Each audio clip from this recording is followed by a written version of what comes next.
The old bay to Birdwood Run, eh? Doggone it. All those cars need me. I can see it all now. Wheels to the left of me, wheels to the right of me. Puppy heaven.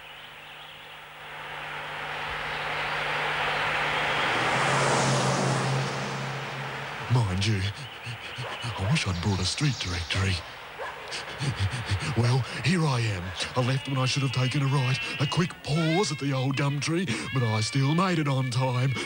The bay to Birdwood Run, almost 2,000 cars, and they're all mine. Eat your heart out, lassie.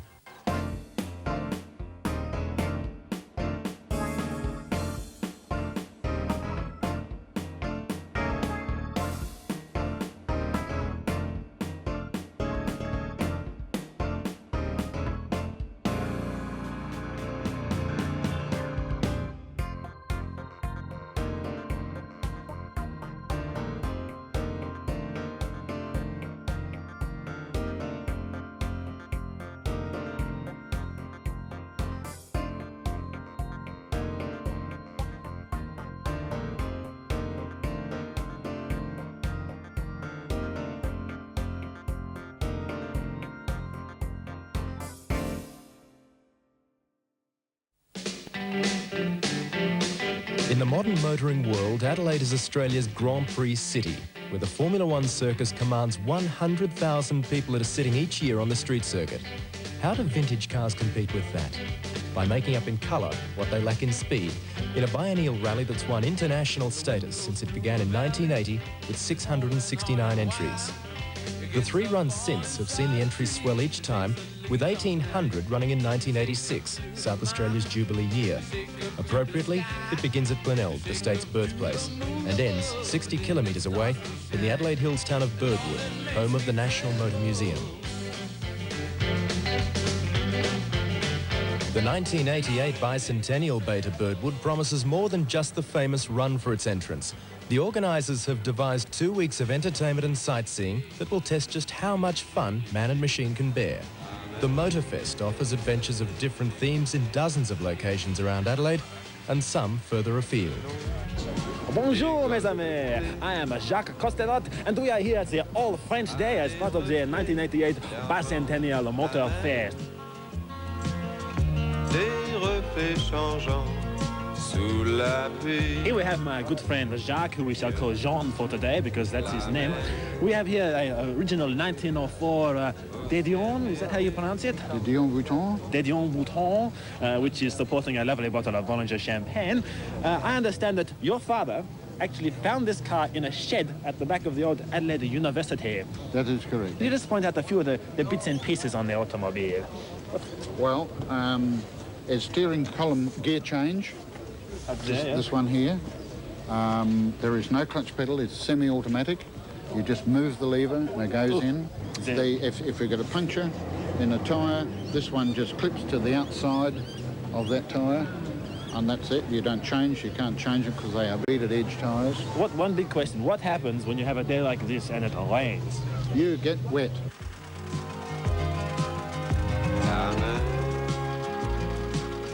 What is it? A Clement Bayard. A Clement Bayard, and I thought it was a car.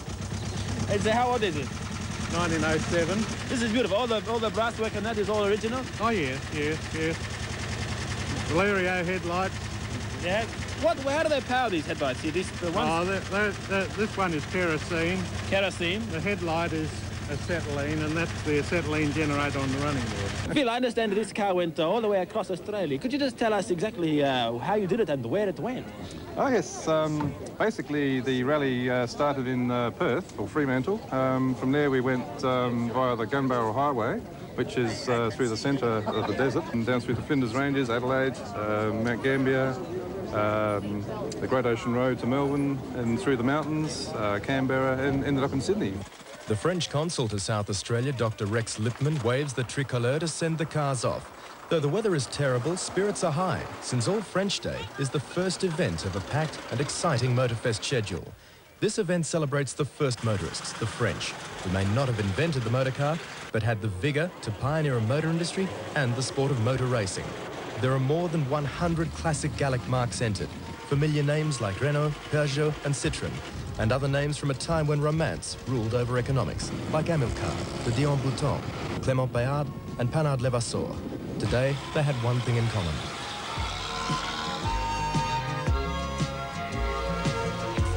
Their destination, Middlebrook Winery in McLaren Vale, south of Adelaide, where the shelter and comfort of the restaurant and a fine bottle of red offers welcome relief after the wet and chilly ride down.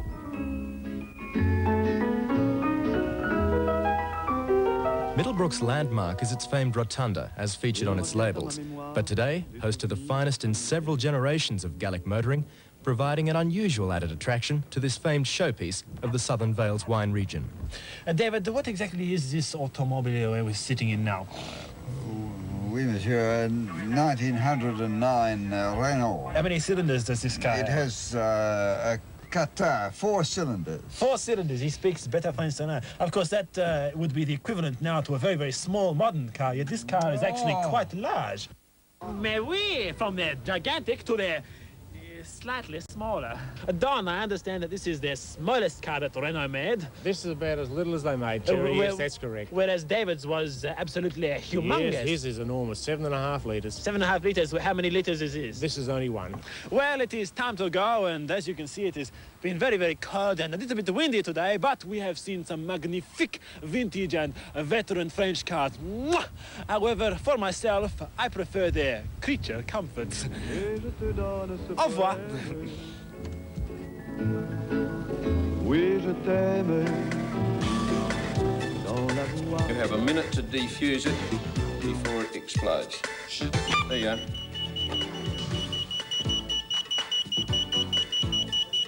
It's making a sound. You're not supposed to defuse it. It's making a sound. How do you stop it making a sound? Try holding it a different way.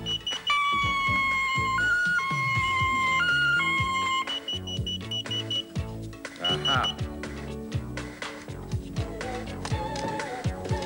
Hey, how about that? Motorfest promises variety and adventure, but is bomb disposal part of the deal? The Vintage Sporting Car Club is keeping everyone on their toes with the Customs and Excise Run, a lunatic caper which put the drivers into the customs service and up against some shady characters. Now, could you give me a bearing, please? You want a bearing? I want a bearing. There is a bearing. Thank you.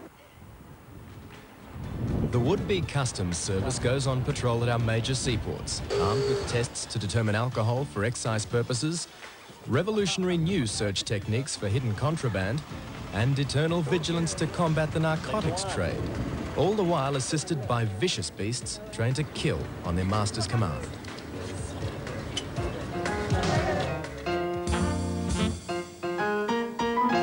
Breaking with tradition, the organisers are holding a separate pre-judging in the Concours d'Elegance at the Motor Pavilion of the Adelaide Showgrounds at Wavell. For one thing, it will streamline procedures on the day of the run, but it also gives car lovers an added chance to see the old stars close at hand. The judges were hard at work, though, considering the authenticity and presentation of each car and its passengers, not to mention motorcycles as well, but more on that later. And sitting proudly at Concours, the special guest, the Mercedes-Benz W125 Silver Arrow. Restored by Mercedes apprentices, it will roar into life next month at the Grand Prix in the hands of John Surtees, former world champion in both cars and motorbikes. Surtees will revive the power and majesty that thrilled the crowds at the circuits of pre-war Europe. It was the fastest car of its era, a supercharged 8-cylinder monster that harnessed 646 horsepower. Unfettered by formula restrictions, it could hit 330 kilometres an hour, and it was a brave or foolhardy driver who dared push its limits. What havoc this machine could have played if unleashed on the Beta Bird.